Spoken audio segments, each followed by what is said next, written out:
So here's the broad ligament. This particular ovary, this portion down here would be the oviduct or fallopian tube, but you don't see much of it.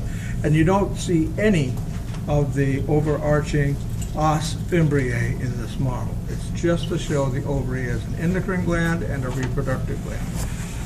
As a reproductive gland, it's supposed to release ova. I was going to say produce ova, but that's over with at birth, okay, or at that particular, about that time.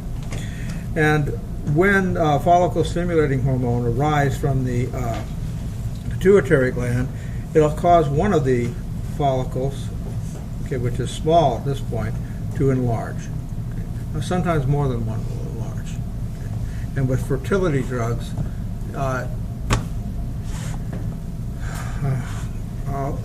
better not say it. I'll put my foot in it. You know, you're going to have welfare family real quick.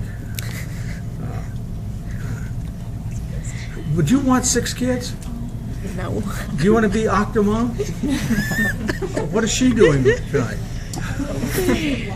I don't know. I don't have a clue what she's doing anymore. I think finally people left her alone, huh? But, okay. Here's the ovum being expelled. Okay, and that's supposed to be picked up not by the abdomen, but instead by the os fimbriae. Okay.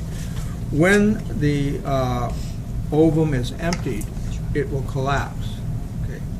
Now it depends upon what happens to the ovum. If it gets fertilized and is implanted in the uterus, then signals will be sent off to tell the pituitary gland, don't send any more FSH. We don't need any more eggs now.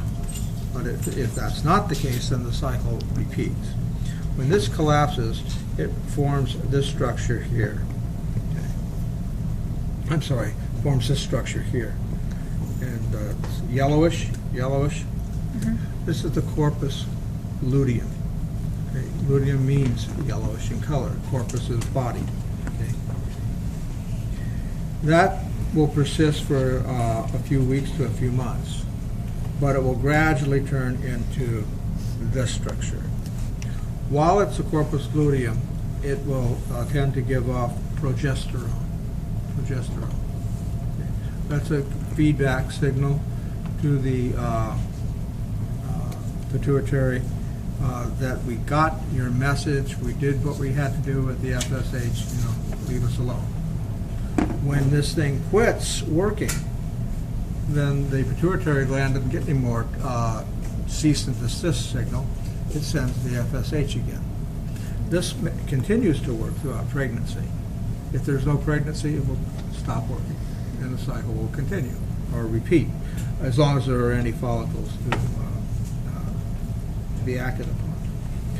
This is over here showing an erupted follicle, okay, and it's becoming this. Okay, this could have been a previous one. This, you're just seeing a little bit or a tip of it. Okay, the size here, like egg-shaped, probably is down here.